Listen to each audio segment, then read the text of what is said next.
The smell of roasted meat, laughter, and clinking glasses filled the air that night. Everyone thought it was the happiest day of my life, my only son's wedding. But no one knew the storm brewing behind the smiles. Because just when I leaned forward to taste the food, my daughter-in-law's hand came down hard, smashing my face straight into the steaming mashed potatoes. Weddings are supposed to bring families closer. That's what I told myself when the invitations went out, when the dresses were chosen, and when the long rows of white chairs filled the backyard. My son Daniel looked so handsome in his tuxedo. I still remember him as a boy running around the house with his little sneakers, begging me for one more bedtime story. And now here he was standing tall as a groom. But even in that moment of pride, I couldn't shake the unease twisting in my stomach. It started months before when Daniel introduced me to the woman he wanted to marry, Claire. On the surface she was beautiful. Blonde hair perfectly styled, bright eyes that seemed to study you a little too closely. She had a smile that could light up a room, but underneath it I sensed something sharp, something calculated. At our first dinner together, she leaned across the table and said, "So, I guess I'll be the new woman in Daniel's life." Her tone was sweet, but her eyes flickered as if daring me to argue. I laughed it off that night. After all, adjusting to a mother-in-law relationship takes time, right?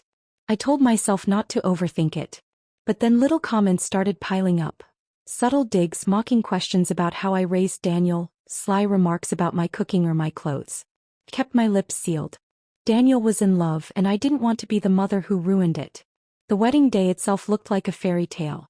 A sprawling reception tent, fairy lights dangling overhead, a 5-course meal prepared by the best caterer in town. Guests filled every corner, sipping champagne, taking photos, dancing to the band. I tried to let myself relax, to enjoy watching my son marry the woman he chose. But then Claire's family arrived. Loud, flashy, the kind of people who made every moment about themselves. Her mother gave me a look that could cut glass when I greeted her.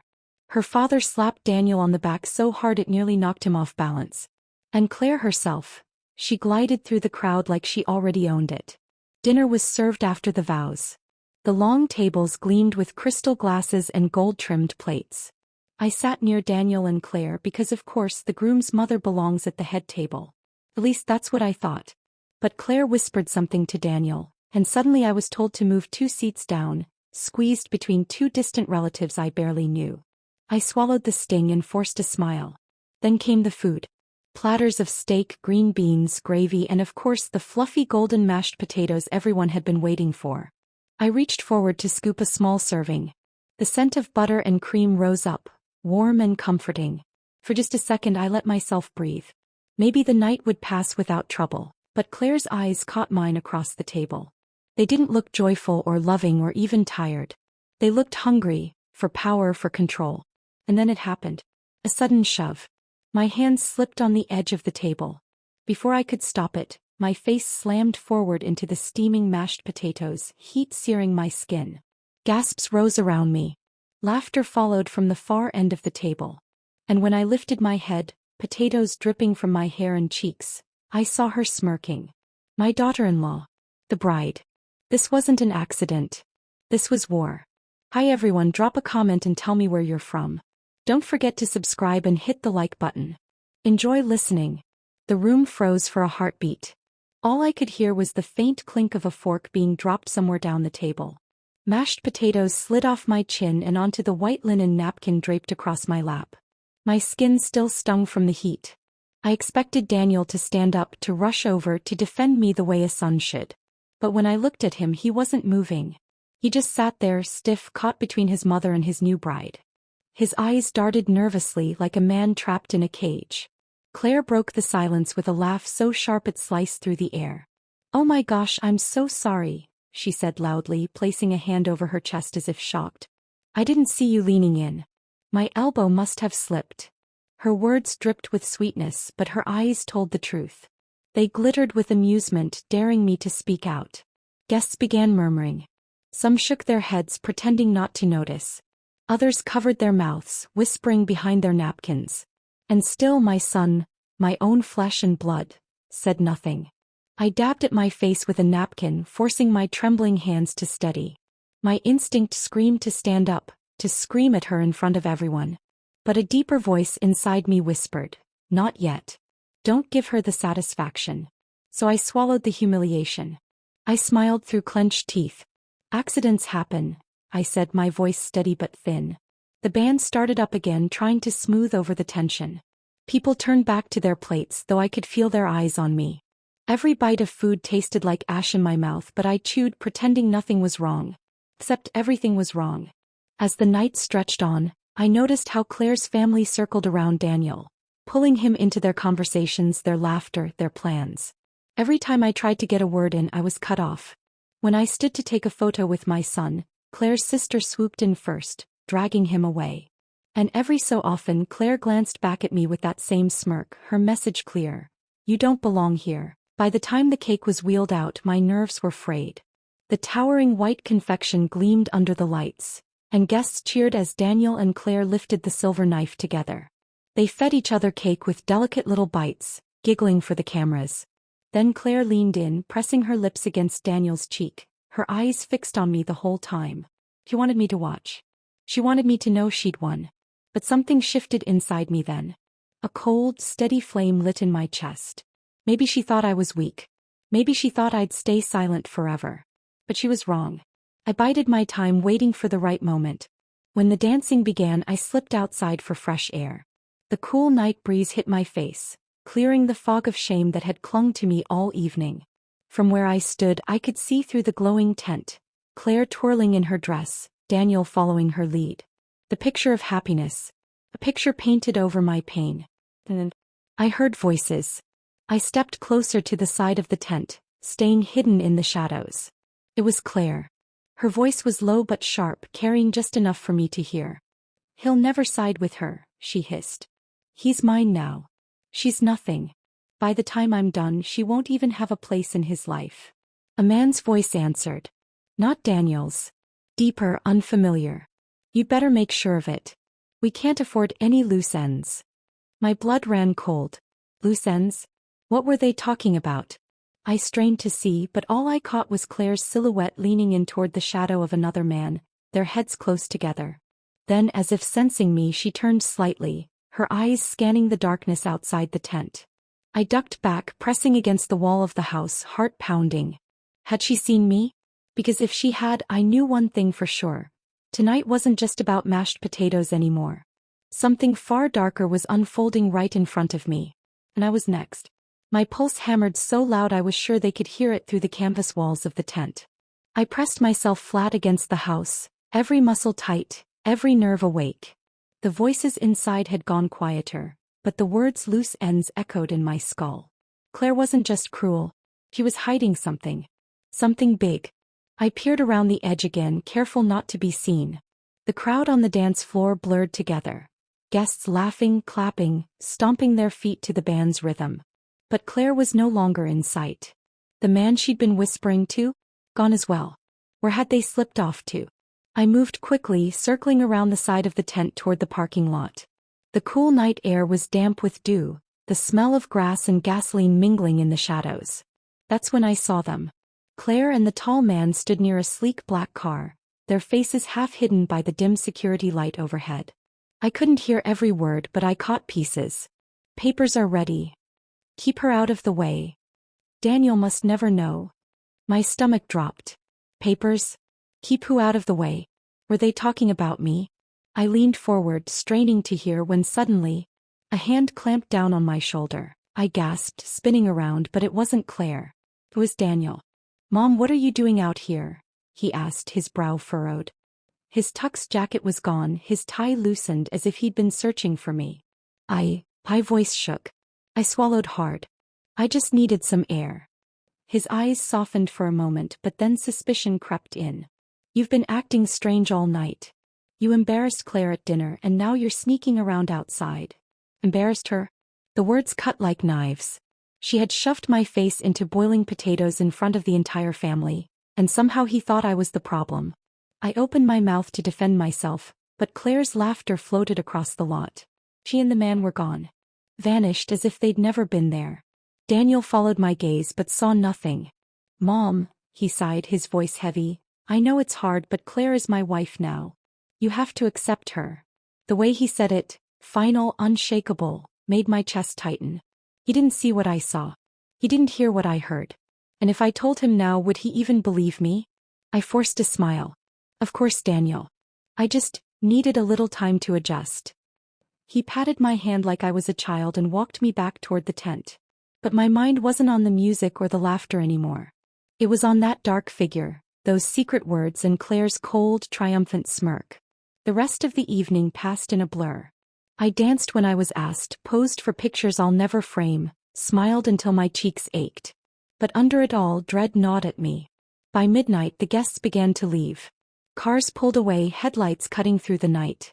The band packed their instruments, the caterers stacked plates. Soon only close family remained. I lingered near the doorway, watching as Claire excused herself. "I'll just freshen up before we go," she said sweetly, kissing Daniel's cheek. He beamed at her like she was made of gold. But I followed her. Quiet, steady, keeping distance. Down the hallway of the house, past the laughter of lingering cousins, I saw her slip into the study. The door clicked shut behind her. I crept closer, pressing my ear to the wood. Inside, drawers opened, papers rustled. Then I heard her voice, low and venomous. "Tomorrow we'll start the transfer. By the time she realizes, everything will be gone. The house, the money, all of it. She won't have a thing left to her name." The blood drained from my face. She wasn't just trying to steal my son. She was trying to destroy me, piece by piece, until nothing remained. My hand shook as I reached for the doorknob. Should I confront her now? Should I storm in and expose her? But before I could decide, the knob twisted from the other side. The door began to open, and there I was, caught in the shadows, with Claire standing right in front of me, a stack of papers clutched in her hand, and a smile that promised she knew exactly what I had heard. The door swung wide, and there she stood. Claire, framed in the dim yellow light of the study, holding a neat stack of documents tight against her chest. Her wedding dress shimmered faintly under the lamp, but it was her smile that froze me in place. Victorious. "Well, well," she purred. "Eavesdropping on your son's wedding night? How predictable." I opened my mouth, but no words came. My throat was dry, my heart drumming in my ears. She stepped closer, shutting the study door softly behind her with the click of a latch. "You heard enough, didn't you?" she whispered, tilting her head. "Enough to know that you don't matter anymore. That everything you've clung to, your home, your bank account, even Daniel, is slipping right through your fingers." The papers in her arms rustled as she held them up, taunting me. "These are the first steps. Transfers, signatures, trusts. Once they're in place, you'll be standing on nothing but air." My hands trembled, but I forced my voice steady. "Daniel would never let this happen. He's not blind. He'll see through you." Her laugh was quiet but cruel. "Sweetheart, he already chose me over you. You saw it tonight. The potatoes, the silence. He didn't defend you. He defended me without even realizing it. That's what love looks like. That's what control looks like." Her words hit like daggers. And yet, beneath the sting, a fire sparked inside me. She was right about one thing. Daniel was blind. But that blindness wasn't permanent. Not if I could find proof. I stepped closer, my voice low, dangerous. "You'll regret underestimating me." Claire's eyes flashed. For a moment I thought I'd pushed too far. Then she leaned in so close I could smell the faint trace of champagne on her breath. "Careful," she hissed. "Loose ends have a way of disappearing." Before I could answer, footsteps echoed down the hall. Daniel's voice called out, "Claire? Where are you two?" Claire instantly shifted. Her smile turned soft, her posture sweet. She slipped the stack of papers behind her back and called out brightly, "We were just talking love." Daniel appeared, his shirt sleeves rolled, his hair a little tousled from dancing. He looked between us, suspicious. "Talking? About what?" Claire slid forward, wrapping her arms around his neck. "Oh, nothing important. Just about how lucky we are tonight." She kissed his cheek, her eyes never leaving mine. Daniel relaxed, smiling faintly. "All right, well, guests are leaving. We should say goodbye to the last of them." "Of course," Claire said, brushing past me as if nothing had happened. But as she walked away, she let one paper slip from the stack, letting it flutter to the floor at my feet. A deliberate move. A warning. When Daniel followed her down the hall, I bent quickly and snatched it up. My hands shook as I unfolded it. It wasn't just financial transfers. It was a deed. My house deed. And at the bottom, in neat black ink, was a forged version of my signature. My stomach lurched. She wasn't planning to take my future. She was already stealing my past. I folded the paper tight in my palm, slipping it into my purse before anyone saw. My mind raced. If I showed Daniel right now, he might dismiss it, blame stress or misunderstanding. But if I waited, if I found more, then maybe I could open his eyes before it was too late. The reception dwindled, the last cars pulled away. The house fell quiet except for the faint hum of a distant vacuum as staff cleaned up. I slipped upstairs to the guest room they'd prepared for me, locking the door behind me. But sleep didn't come. Every creak in the hallway made me sit up. Every shadow felt like a threat. Because Claire knew I'd overheard her. She knew I had seen too much. And just before dawn, when the house was silent and still, I heard it, soft, deliberate footsteps outside my door. They paused. Then a faint rattle at the handle. Someone was trying to come in. The knob turned once, twice, then stopped. Silence followed, thick and heavy, pressing against the locked door. I sat frozen on the edge of the bed, clutching the forged deed against my chest. My breath came shallow, each second stretching longer than the last. Finally, the footsteps retreated down the hallway. I didn't sleep after that. I couldn't.